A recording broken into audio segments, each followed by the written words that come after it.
Hi folks, it's just gone past 7 o'clock here in Brisbane, Queensland. I'd like to welcome our sister states, New South Wales, Victoria, Tasmania and ACT, all on the same time zone.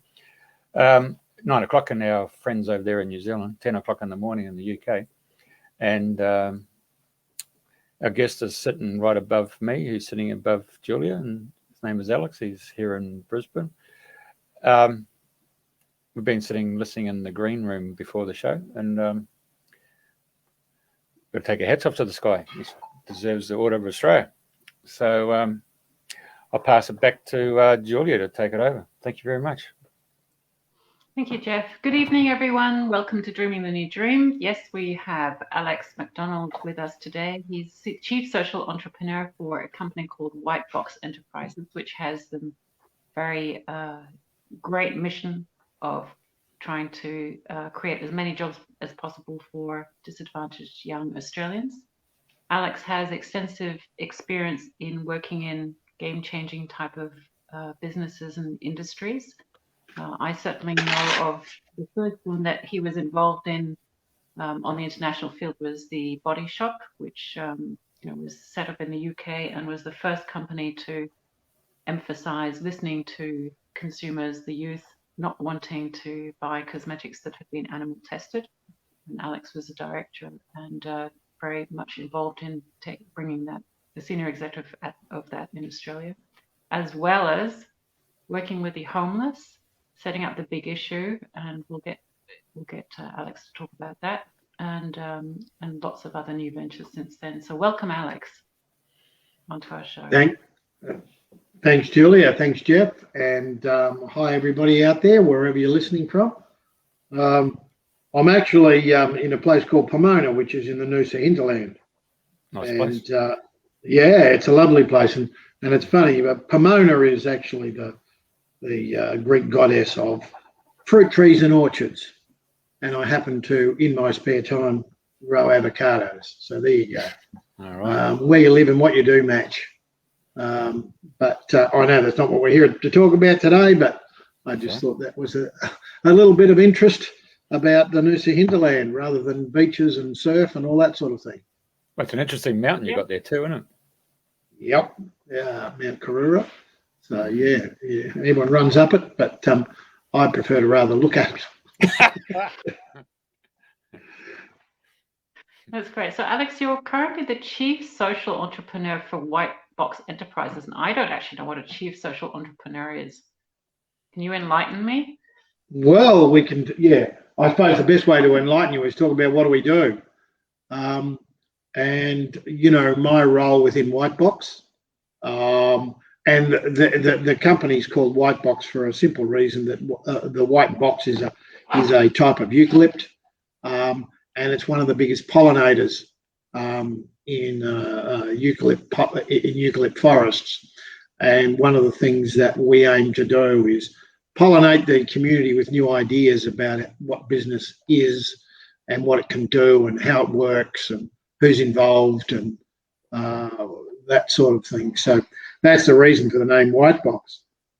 But my role in that is actually to investigate and look at what new business opportunities are there that fit around a paradigm of what we call a social enterprise. In other words, it's an enterprise with a social mission, but it's an enterprise as well that is economically sustainable for those people who either fund it or are part of it, but creates as much social good as it can. So my job in White Box is to look at what options are there in terms of new businesses. How do we structure them as businesses for social good and make them happen? And I'm happy to talk to, some of the businesses we're working with or indeed not just working with, but have established ourselves. So one of the things we do in White Box is support those social businesses that need advice, that may need or looking at different ways of funding themselves, etc., as well as establishing businesses themselves out of great concepts. So it's a pretty broad role, and I enjoy it immensely. It builds on the work that I've been doing for the last 25 years anyway, through either the body shop or other positions that I've been involved with philanthropic foundations, etc. So, it keeps me busy, but it's about how to be an entrepreneur, but an entrepreneur building social business or social enterprise rather than your mainstream, purely for-profit businesses. And I think if we all sat back at the moment with COVID, etc., and there's a real thing going around at the moment about with COVID and everything slowing down and people reflecting on, what is important, there's a whole movement around building back better. How do we build back business that's better than before? People are starting to realise that that business has an important role other than generating profits for individuals or organisations or whatever. So we're right in the box seat of how do we build back better by building social enterprise. If I take I understand that at the moment. Oh, sorry, Jeff, go on. I take you back. I mean, in the early days of Australia and New Zealand, suppliers, farmers, or whatever, got together and they set up cooperatives, and where there's a cooperative venture put in place where they actually shared and distributed not only their goods and services but the profits. So we've actually seen that those cooperatives get corporatized. Is there a way that you've sort of worked out that you can overcome the corporatization of cooperatives, which were really set on those same principles that you're talking about now? Yes, we talk about this issue quite a lot. I mean, I think it's really interesting when you talk about corporatized. If you think about AMP was the last big cooperative, if you like, in Australia that was corporatized and listed on the stock exchange. And it's been really interesting because when AMP was first established, it was established for the members, for the benefit of the members. And when it became an ASX listed company, it's really interesting on the position they find themselves in now, where it seems like there's been some mission drift, if you like, and that profits have trumpeted or triumphed somewhat over the mission of the organisation that was first established. And I think one of the things that we do, whether we're trying to support organisations by finding social investment for them, or setting up organisations ourselves, one of the things we like to do is write into the corporate articles what we call a mission lock, which is basically saying, what is the purpose of the business? What are we here for, and what is this business established for? And that mission lock is actually put in the articles of association. One of the businesses that we've established through Whitebox that I've been very instrumental in making happen, as well as a whole team of people, nothing ever happens by one person generally, is a company called Australian Spatial Analytics. This company is established as a social enterprise, and it has a real purpose of creating a business that works in the digital world, but its mission lock is to do that by employing people on the autism spectrum. And that influences everything we do and all the decisions we make about that business, what contracts we do, how much we charge, how we support staff, what do we do with turnover, etc. We've been in operation now for a year, and that business, Jeff, has a mission lock. So even if we grew exponentially and took over, a large slice of the digital analytics field, we would still be locked into the purpose of why the business exists. So that's one of the strategies we use to make sure we don't get that drift. We have a mission lock to prevent mission drift. Right. Julia? Yeah, I was actually quite interested in the digital analytics space, and I think Andrew Forrest actually mentioned it in one of his lectures, that he'd done a PhD on ocean health, and he was quite aghast to find that as part of his PhD he had to sit there and count within cubic meters what the population density was of whatever had been photographed at that time. He thought it was an utter waste of his time, and he actually proposed that one of the opportunities would be to use artificial intelligence to be analysing that kind of data rather than using. Yeah, and there is a lot of AI that is now coming into play in data analytics. The first part of that, though, is that you actually have to train the AI algorithm to count things and to do it accurately and to identify things or categorize whether it's power lines or substations or trees or dolphins or waste in the ocean. All those things have to be, before the AI can take over, it has to be trained, and that means there's a lot of humans involved. Also, even if you do AI, you still have to do quality control, and you still have to pull out pieces of information and go back and say, did that AI work as it was supposed to? Did it categorize if we take Andrew Forrest as an example, did it categorize the pieces of plastic in the ocean as pieces of plastic, or were they dorsal fins of dolphins? So you always have QC in the background.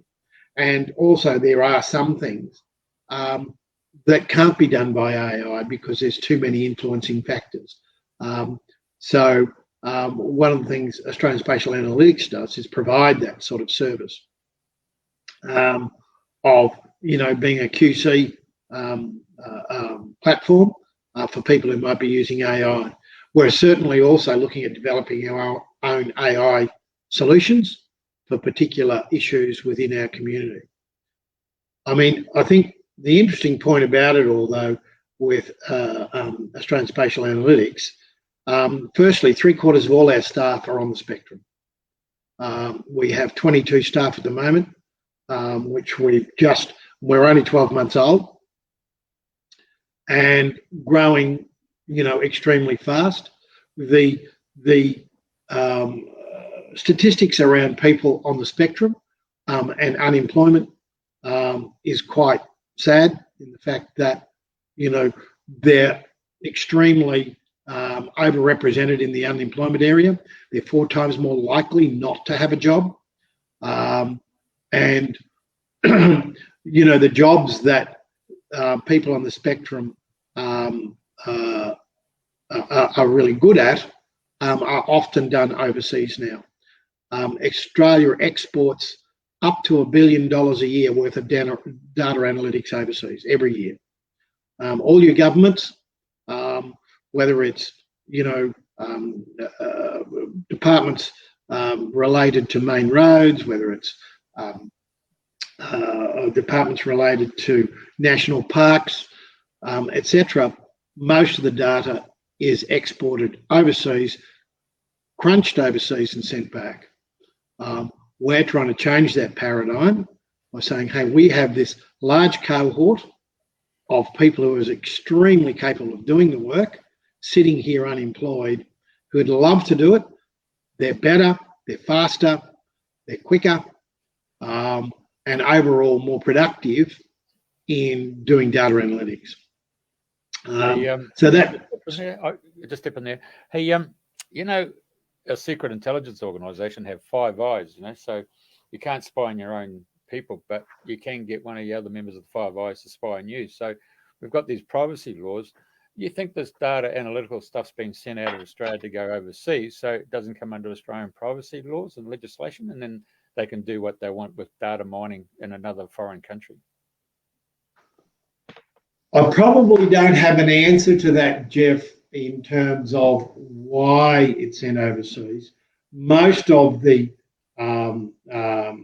information we're coming across is that it's just so much cheaper in the short term, when you just look at the dollars per hour to send it overseas.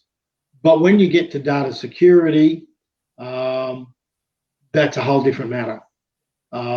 If you're sending, it doesn't matter where you're sending it to, even if it's to a friendly country, because there's more links in the chain, there's more potential for weaknesses. And I think I agree. COVID has highlighted that issue. And we know of some major Australian corporates who we're talking to, as well as some government organisations that are actively saying, we can no longer send this data overseas. How do we get it done in this country? Of course, it's not just data analytics, it's whether you're making motor cars or fridges or, timber or whatever. We're fast finding out our capacity internally or nationally is a lot weaker than we thought. So even if people want to bring data analytics back onshore, there's not as many organisations available to do that work. So we put up our hand and said, hey, we can do the work. And more importantly, you can bring it back and meet your social obligations at the same time. ASA is a registered social business. It's also a registered DGR1 charity. And it enables organisations, be they corporate or government, to meet their social procurement obligations, because as we all know, most government departments have a social procurement strategy or desire, yet it's hard to achieve those social procurement targets if there's nobody for you to buy from. So we're actively saying we are building a social business that you can now purchase from. And I hear a lot of parents from who've got adult kids who are on the autism are just really grateful that their children have got an opportunity to be working, and that they really seem to be enjoying, and being happy to be involved, because if you're analyzing data and there's a cause for it and you have that buy-in, it's much more interesting than when it gets subcontracted out and you actually have no relationship to it at all. Oh, totally agree. And one of the things that we're really structuring ASA for is to be a training ground for the future coders, the future IT professionals, because it's like in any industry. If you don't have where are the apprentices? Where do they start from? If you don't have that first job, that first introduction to the field, how do you get the higher order skills? How do you build that? That a lot of that is missing in this country. And what ASA is aiming to do is to be that opportunity to build those first generation skills, so that corporates, if they are going to hire new data analysts or whatever, there's actually someone like ASA they can come to and say, look, we're looking to fill these positions. Have you got anybody? And certainly this is where, Jeff, you were talking about, dreaming the new dream. Most companies, when they get staff on board, they train them. If they don't want them headhunted by another company. We're actually different. We want them headhunted by another company, because then we can create another job for another young person to come through and learn and move through. And that's the difference between, in some respects, a social business and a mainstream business. You invest a lot of time and money training people. You don't want to lose your best people. We do. We want to lose our best people into higher order jobs in the IT field. So we're that training ground in a real world environment, where our young people brush up against corporates, and I don't intend to name who we're working with because I don't have their permission, but we have some large corporates we're working with, and we're certainly saying to them, when your IT department, whatever, needs people, talk to us. We're happy to move people through, because our reason for being is different. And business is more than just profit, and we're aiming to be profitable. By the way, it's not. We're not aiming. We're not aiming to be a charity. We're aiming to be profitable, and what we do with our profits is different. But we're aiming to be profitable. But we're also aiming to be socially positive. Well, I have to say, you might want to knock on the door of tolls. I mean, the tolls were sold to the Japanese Postal Service, and they amalgamated all the accounting systems and IT with all their different subsidiaries, outsourced it to India, and of course, they got hit with a ransom demand of $76 million, and they said, no, we're not paying it. It cost them over $260 million in lost revenue and rebuilding their whole system. So, I mean, that's a great incentive for you to go knocking on the doors of corporates and say, excuse me, how about we move all this stuff back to Australia? Oh, totally agree. Data security is now starting to be more highlighted. The world's more connected. So, and that's a good thing at times, but it brings with it some things that aren't good. So you've got to have, some checks and balances. And I suppose we're not shy about saying we want to bring work back onshore. As we had some work done by a consulting firm, a large multinational consulting firm, and we know over $1.1 billion of Australian money every year is exported overseas to do data analysis every year. And that can be anything from pavement detection on your main roads through to, power lines. It's done overseas. They might be Australian registered companies, but they're only the shop front. Right. Whereas we employ local people. Our ambition is that there will be an ASA data hub in every state, at a minimum one data hub employing people on the spectrum. And as I said, we're building back better. We're building a different organisation that says, hey, COVID has shown that sometimes shipping stuff overseas doesn't work. If we're going to build back companies in this country, let's build back better. Let's build back companies that actually meet what you need as a service obligation, but also do some other things for our community. And it's not just ASA. The opportunities abound in this country of how we can do things. Well, we saw that.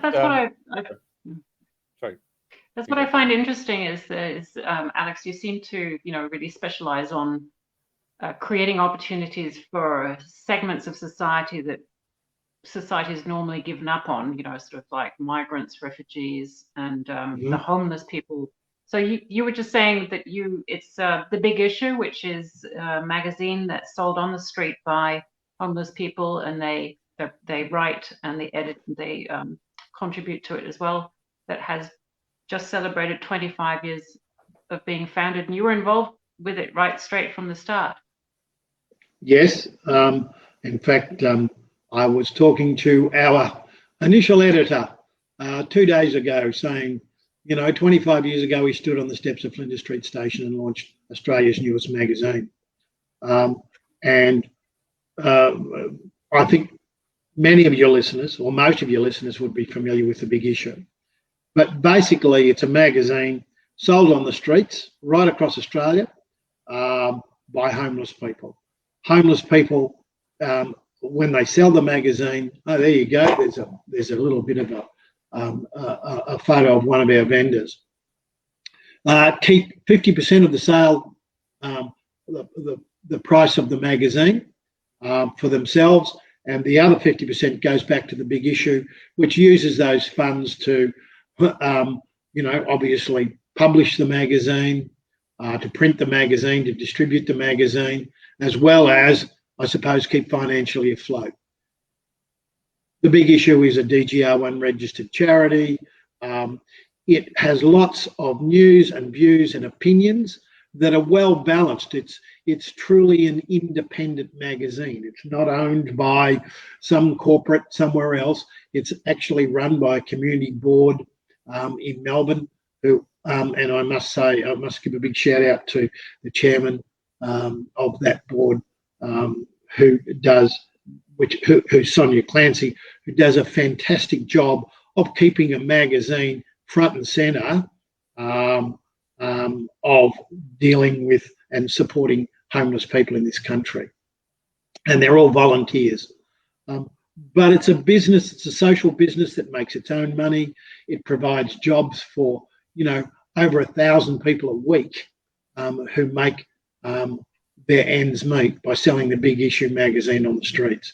If you haven't read it before, go and buy one when you see when you see a vendor on the street. The interesting thing about the Big Issue, and it goes when you talk about ASA or anything else that I'm involved with, it upended the paradigm about homeless people.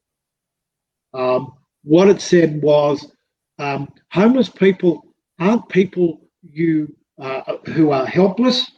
They're people who may need assistance at this point in time, but also homeless people can actually be front and centre of a good business. They're not the recipients of largesse, but rather they can be a critical part of success. So it builds from a strength model, saying, what are the strengths of homeless people? And we realised they were on the streets and said, well, if they're on the streets, how can we use that as a positive, not as a negative? So it's turning something 180 degrees and saying, okay, how do we use and get, people's situation to be a positive, not a negative? It's the same with ASA. We're saying, okay, maybe people on the spectrum aren't going to do some jobs, but you know what? There's some real strengths we can build on. And if we build a business around people's strengths, it will work. The Big Issue works because it's built around the strengths of homeless people. Many homeless people are really up for a chat. Many homeless people sort of know everybody that goes past them because they're on the street all the time. So they can build relationships. And that's what I've heard as well. Is Alex? Sorry to interrupt, but I'm just busting. People that I know who work in the city, they make friends with being able to. Number one, for the homeless person, they're not begging. They're actually they say to me proudly, "I've got a job," because I used to go out on the van to Ipswich, and they would tell us, oh, this day I'm going to go and do my job, and they were so proud because as you can imagine, with a homeless person, they generally don't have a job. So having a job is just gives them that self-respect. And then from friends I know who work in the city, they just actually really look forward to buying the issue and having a chat with their favorite local vendor. And I still see people who've been doing it for 5, 6, 7, 8, 9, 10 years, and then sometimes just reading about people that have been involved in the team, and it just gives them so much. And they're very creative as well. Actually, it's very interesting. I could tell you some stories about how creative people can be. I think you bring up a really good point though, Julia. The one thing about the Big Issue, and even with ASA and other businesses that I'm involved with, is firstly, the Big Issue creates a dignified exchange. You're not begging and saying, please give me money. What the Big Issue does is allows a person to say, I have got something of value. I want to exchange with you that you have of something of value. Both those exchanges benefit each person's life. I get to read a magazine that gives me news and opinion that maybe rattles my cage at sometimes or is different from the mainstream media. And that's of value to me. And I can exchange that for money to the homeless person who values that, because you know what? Then they can go and use that money for what their needs are in their life. And that dignified exchange is really important. The Big Issue is not a pity purchase. We've never wanted it to be a pity purchase and say, well, just give us money. and we'll give you this magazine. It's like, no, it's a dignified exchange. It's a magazine, quality magazine with different news and opinions that you'll get anywhere else. It has news and views from people on the streets themselves, from many of our social commentators, etc. So I think you bring up a good point. It changes the relationship.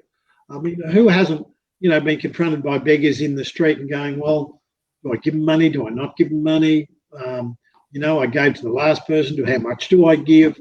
It really creates a meaningful relationship between two people. So tell us, Alex, how did you actually get in? How was it actually set up? Because it's there now, but before it wasn't there. So it was a paradigm shift, like you say. It was a major paradigm shift. It was a major paradigm shift because, firstly, we built a business around homeless people. We actually, think about it. We said homeless people are valuable. They're not people you give money to. These are people that are capable of creating their own futures if they have a vehicle to do that. A lot of people on the streets have an organic disorder and will probably never work for somebody else. That's just not going to happen for them because, they might go up and down. They might have issues that prevent them from working in a socially orientated workplace. This creates a business paradigm that they can participate in at their level. Whether it's I can do 2 days of work a week, or I can do mornings, or I'm only happy to do, 1 day a week, or whatever it is. People have a choice in their life, and a lot of those people need those choices and to take that control back of their own lives. And a lot of people have moved from the big issue into other jobs, into other ways of making a living, etc., or just using the magazine to make ends meet. So when we started, we knew it couldn't be like a normal corporate. It was never going to make, oodles of money. So it was set up as a social business. It was set up by the Body Shop and the two partners in the Body Shop in Australia, which was two fellows called Barry and Graham, who are fantastic people, who saw that the opportunity to do some good was there. One of the critical elements that the Body Shop did in those early days was you need a place for homeless people to go to pick up the magazines to sell. And all Body Shop stores in Australia, where there was a vendor, distributed the magazine. So we were able to go and send out the magazine to Body Shop stores like you do, soap or shampoo or whatever else you were selling. We distributed Body Shop big issue magazines through those stores, and the homeless people could go into the stores and pick up their magazine. That was really important. And if you think about it, corporates can play roles like that in Australia all over the place. How do they become vehicles for change? Doesn't mean they own the product or whatever, but they can become vehicles for change. And it was to be commended of the two partners in the business in those days that they saw the value of doing that. It was set up as a community board. It's still a community board. It said everybody who works on the big issue board are volunteers. They come from all walks of life. They're people who are dedicated to making a change in our community. It was hard in the early days because we were doing something nobody else was done. We were breaking the welfare mold. We were saying people are capable of creating their own futures if they're given the vehicle to do that. There was lots of debates, lots of discussions with welfare agencies, etc. Some agencies refused to send homeless people to us or refer people to us because we were breaking the mold. It was more like you're supposed to be helping homeless people. You're not supposed to be making them your business. It was tough. They didn't trust you. Oh yeah, there was, there was a degree of, I don't know if these people are true to their word, but 25 years later, the body shop's still involved, the community board's still involved. I mean, I'm still a member. I think a lot of people who get touched by the big issue tend to stay around. Absolutely. And when you were working at the body shop itself, I mean, you know, I remember that as well in the UK. You were breaking paradigms because you were setting up an ethical supply chain. You know, that was what certainly the youth wanted at the time. Did you find yourself going up against a lot of vested interests then? Oh, certainly. Well, my first job in the body shop, funnily enough, was a program called Trade Not Aid. And Anita Roddick, when she started the body shop, really wanted to find a way to work directly with farmers and cut out all the, because farmers, and even to this day, often get the lowest price. Go and talk to a few dairy farmers. The lowest price for their product. And there's a lot of middlemen. And Anita had set out in the early days to say, how do we cut out the middleman? How do we buy shea butter direct from someone in Africa? How do we buy, you know, tea tree oil direct from Indigenous people in Australia? How do we buy, you know, coconut oil direct from people in Samoa? Rather than, you know, having aggregators in different areas who then sell it onto a wholesaler, who then sells it onto a producer, who then sells it onto the body shop.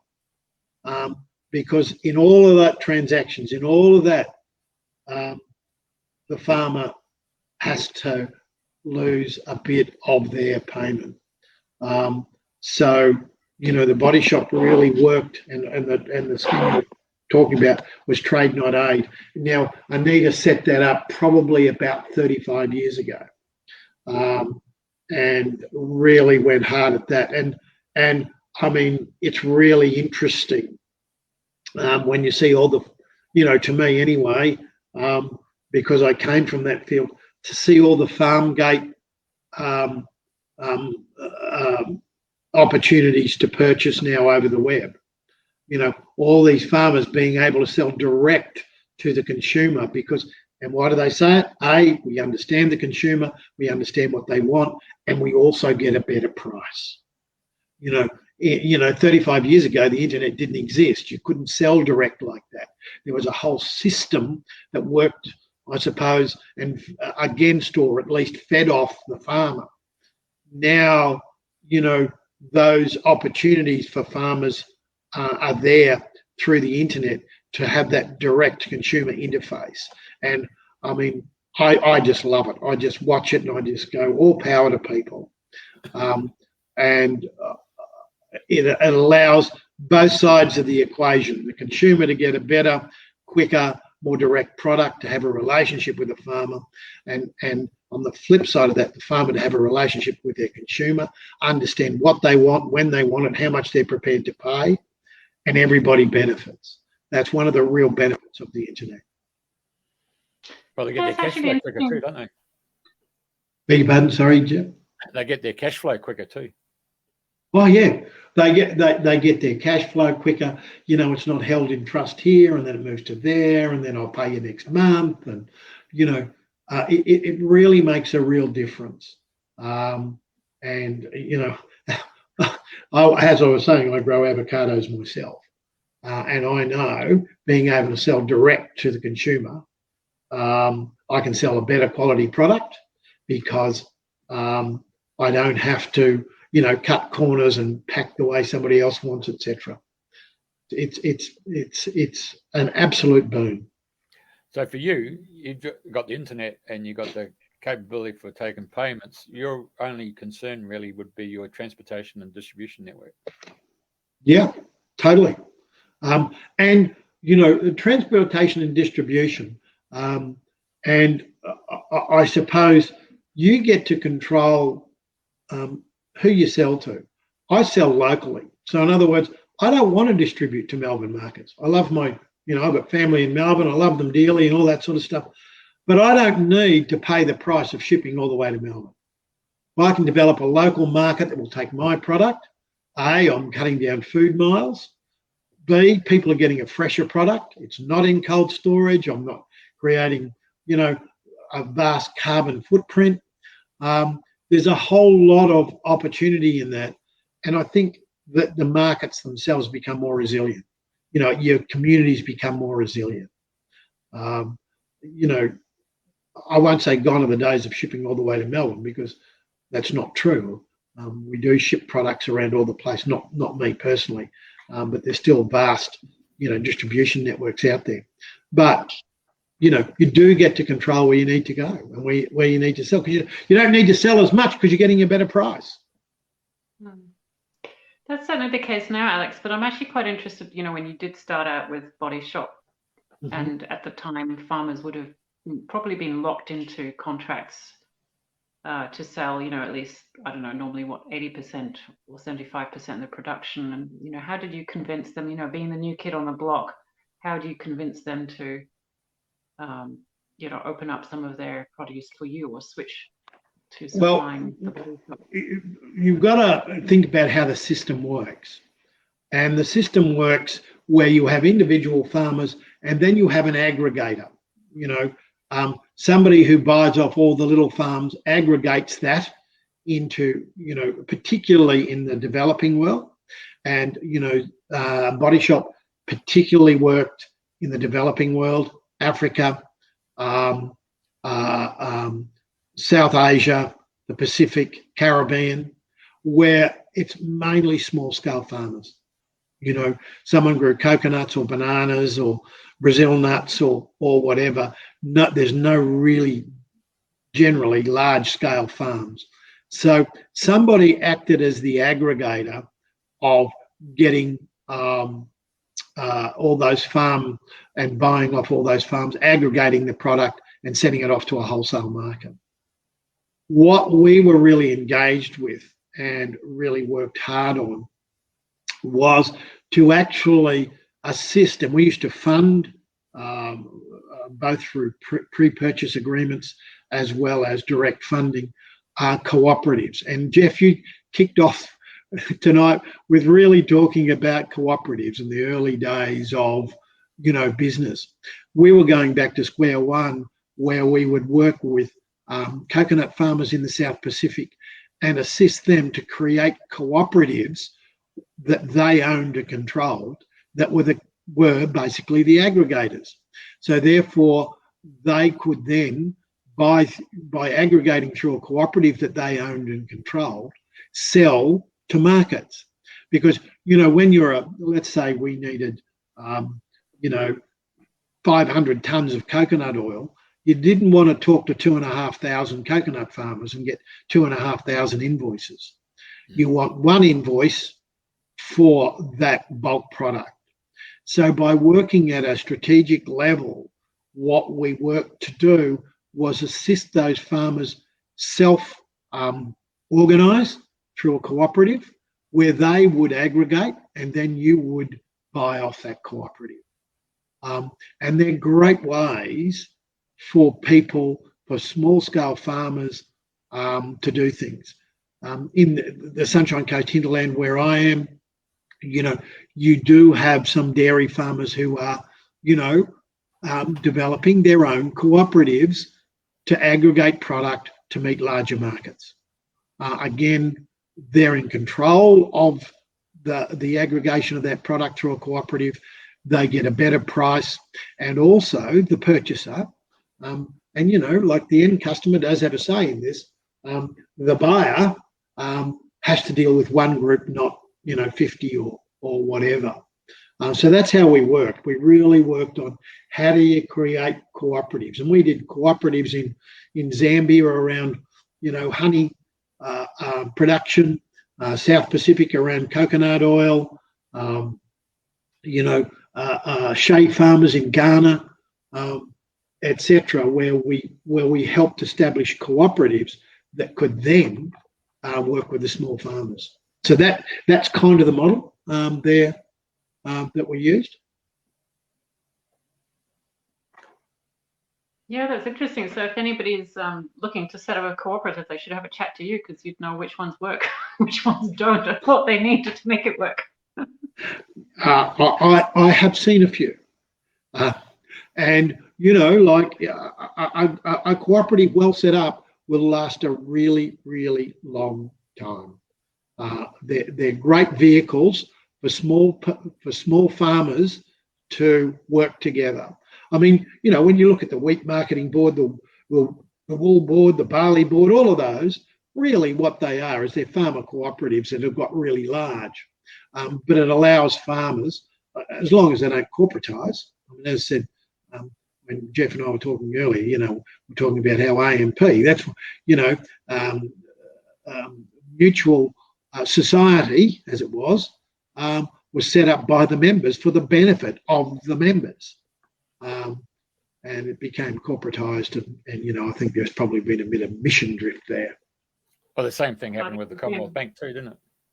Mm-hmm. Yep. And the Australian Wheat Board.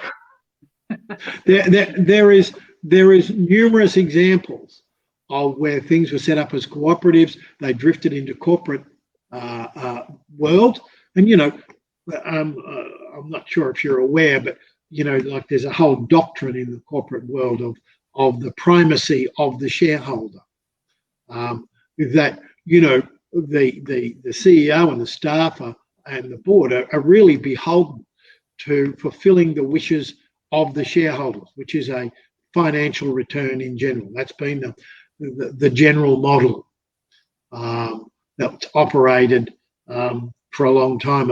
I mean, it's really interesting on why that model became into being for people who are not aware. But basically, when Henry Ford started to really produce a lot of Model Ts and really started to make a lot of money, he decided that he would invest in his workers, and he wanted to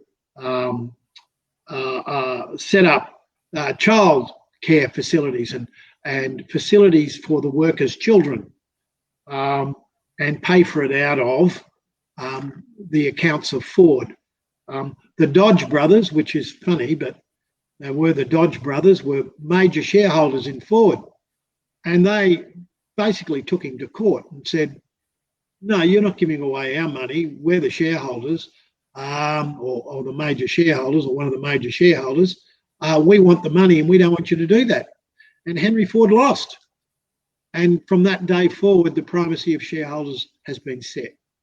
And that's never really been challenged till probably recent times, where people are saying, hey, wait a minute, what about the workers?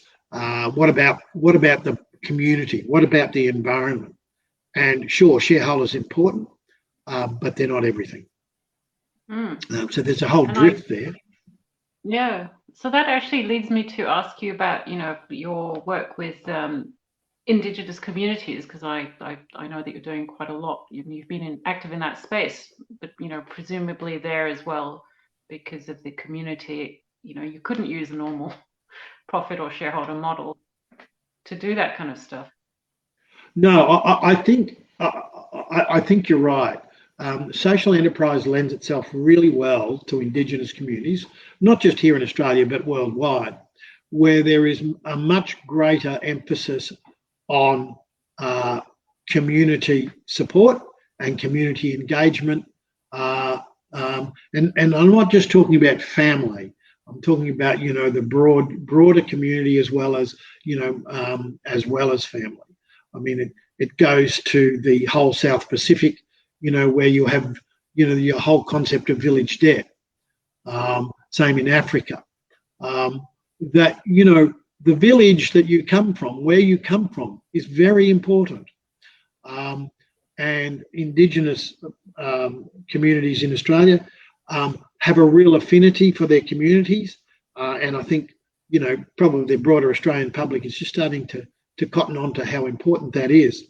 So, yeah, we're working to establish with traditional owners as key drivers and participants some social enterprises, and make sure that, I suppose, they live in two worlds.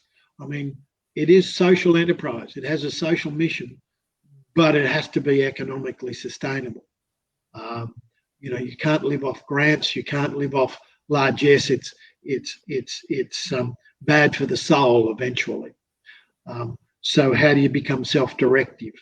And we think that by building social enterprise with communities, people can meet their social obligation and also get the real pride and joy that comes out of saying, hey, we've done this ourselves. I mean, one of the companies I started many years ago, I worked with young people coming out of secure facilities, and we set up a company called Speak Out, and we made cutting edge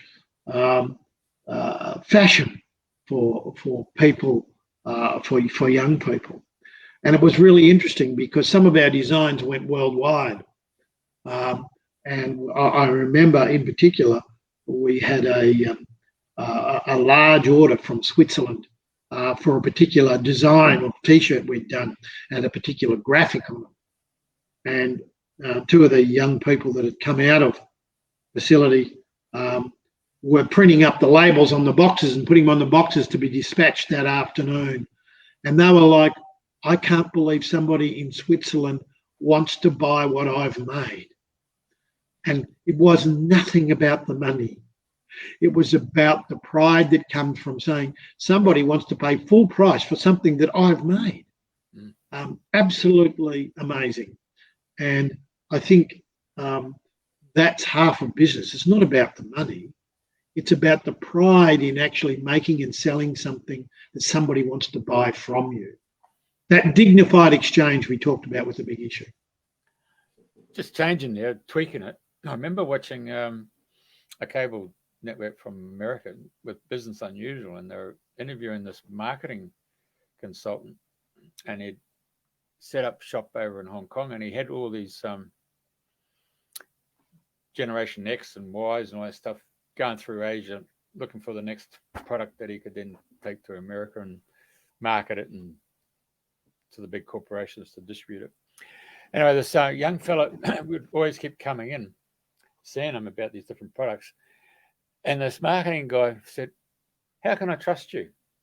Every time you come here, you ran Reeboks last time. Now you're wearing Adidas. Yeah. You have a shirt that has Nike. Next time it's Admiral. Like, how do I know? And the young fella said, mate, I'm the product. Yeah, totally. Yeah. There is a whole thing about forget the product and think about the person that it represents. Like we used to talk about with Body Shop. What happens when you pull a lipstick out of your purse or out of your bag? It says something about you, and when a person pulled a Body Shop lipstick out of their bag, it said something about them as a person. It wasn't about the color red or anything like that. It was about I buy Body Shop, and that stands for something. That's who I am. Really important Alex, branding stuff. And I think that was what I was thinking when I was listening to both of you is, we're kind of used to Shark Tank and Trump, The Apprentice with completely different emphasis, convince me and how you're going to make money, and I might give you some money and you'll be so successful if you get some of my money. And that's, but listening to you, it's just exactly the opposite paradigm and perspective. You're really looking for opportunities to encourage these people that they can be creative and, prove themselves. Oh, look, people amaze me, some of the business ideas they have, young people, etc. But, you go to a really important point. One of the things that Body Shop did, and even with ASA, if I bring it into the contemporary field now, what we try and do, and what we tried to do then, and what we're trying to do now, is having an emotional connection with the customer. It's not just about the physical product or service that you're offering. It's about, hey, we work with ASA.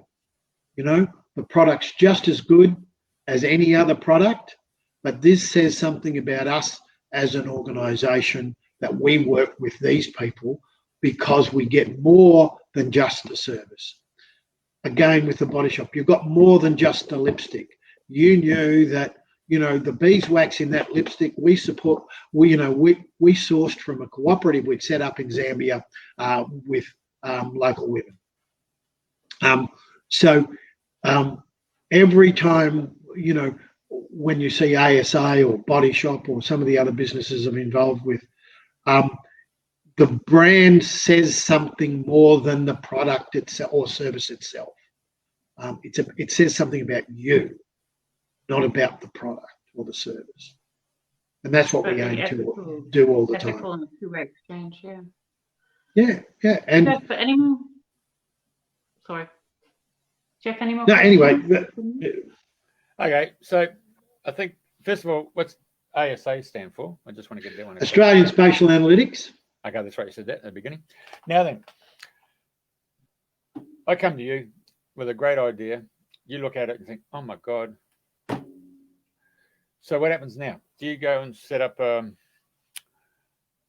business plan, or do you go there and say, okay, we need to get some funding? How do we get this project off the ground? Where do we go get premises? But my first question to you, Jeff, would be, what do you want to do? Why have you come? Because you already know why you're there. I want to make it real, or I just thought it was a good idea, or I'm looking for money, or I'm looking for partners, or I want somebody to tell me it's good or bad. Firstly, I try and figure out, why have you come? Let's clarify that. And then, we start just pulling it apart a little bit, just as a back of the envelope, just pull it apart.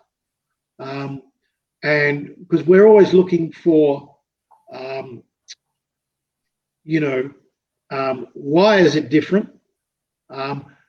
What's your social impact going to be? We do a back of the envelope. What do you think your social impact's going to be? I'm not going to talk to you if you're there to make money. If you say, oh, I want to make this, and I'm going to do, that's not what we're there for. I need to hear from you what you figured the social impact will be, but also I'm listening for how do you think this thing will work in the market? And then we start talking about, okay, well, where to from here? What research have you done? How do we do more of that? What are you prepared to put in? And I don't mean dollars. I mean, money to me is usually the last thing I want to talk about. Really, it's just pulling it apart. And I suppose I always go in with a really positive attitude, not an attitude of, oh God, here comes another person with a damn idea they think's great. If it's a bad idea, I want you to come to me eventually and say, actually, it was a good idea, but it's a bad business. Because most things are good ideas, they just might be bad businesses. You might come with a better mousetrap, but you can say, well, that's great, but the old ones still work well and everyone's used to them, so why are they going to buy yours? Yeah. Even if it works better. Old habits die hard. So if it's a bad idea, I want you to eventually come to that decision. Then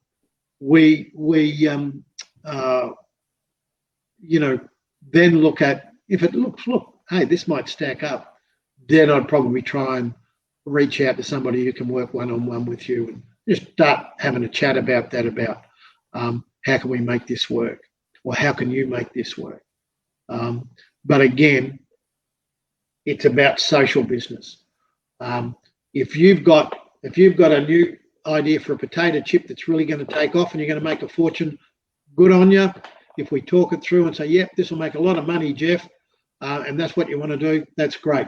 But that's not what we're in business for. Now, we actually do a whole process of social impact assessment. Where do you think the impacts will be? Why do you think they'll be there? Who's the impact with? How's it sustainable? Just like the same questions around finance. Where are you getting the money? How much are you going to sell it for? What's the profit margin? Etc.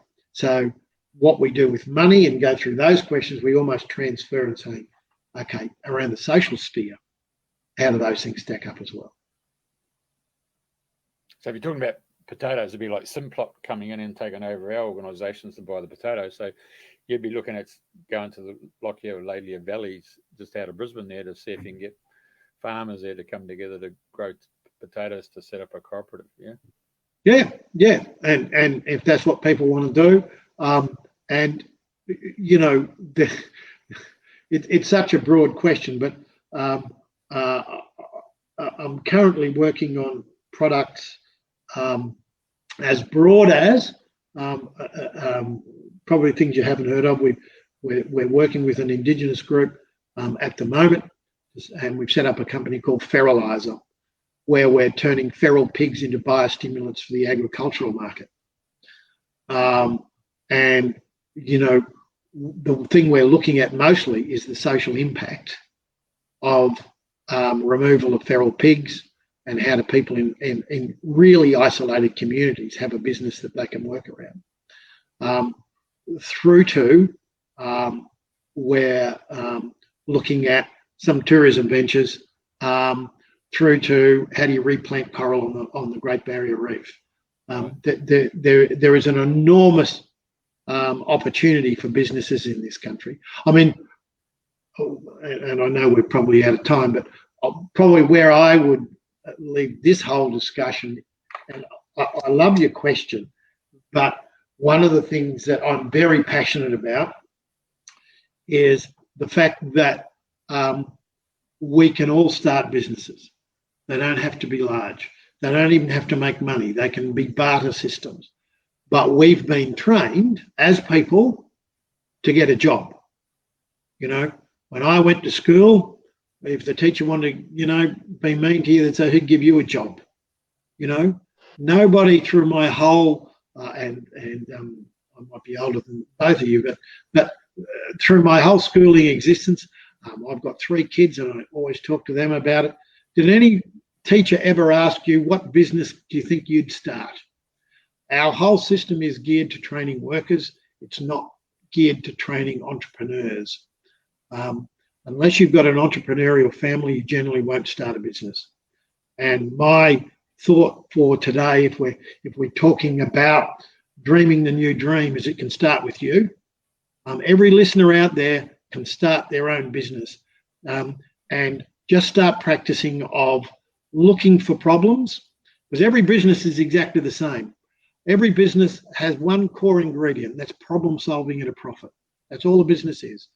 You know, Body Shop was really good. If you had a hot date Saturday night, we could make you look and smell good. We solved your problem. You know, every business is the same. If you want to grow better crops, we'll invent a fertilizer. You know, if you want to go on holidays, we'll provide a place for you. Every business is the same. You look for problems and say, how can I solve it? And every person is capable of that. And you can dream your own dream, and you can start your own business. And I just encourage every Australian to really think about it, because that's how we build back better. That's how we create the new dream, is starting micro business. It doesn't have to be flash. You know, I remember sitting next to a fellow on a plane, and this many years ago, and I was chatting to him, and he said he'd just been up to Brisbane. He was going back to Adelaide, and I said, what do you do? He said, well, and he was only about, I reckon he would have been 18, 19. And I said, what do you do? And he said, I've started a business. I said, well, what's the business? He said, do you think it's strange? And I said, no. He said, well, I breed crickets. And I said, oh, really? You breed crickets? He said, yeah, I can't get enough of them. He said, because everybody in Australia, well, not everybody, but a lot of people are starting to have lizards and snakes and stuff in aquariums. He said, and they feed them crickets. He said, they need to buy them. And he said, I've always loved crickets, so he started like grow. And he'd come to Brisbane to hire a new employee. So you can make a business out of anything.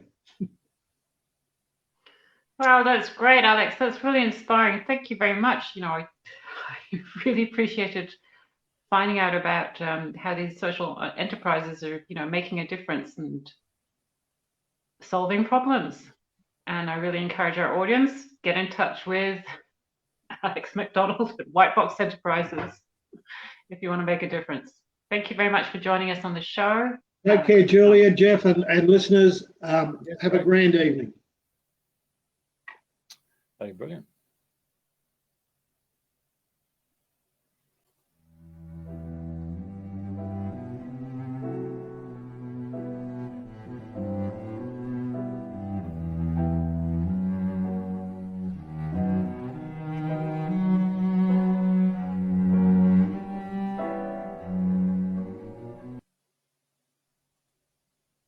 Great.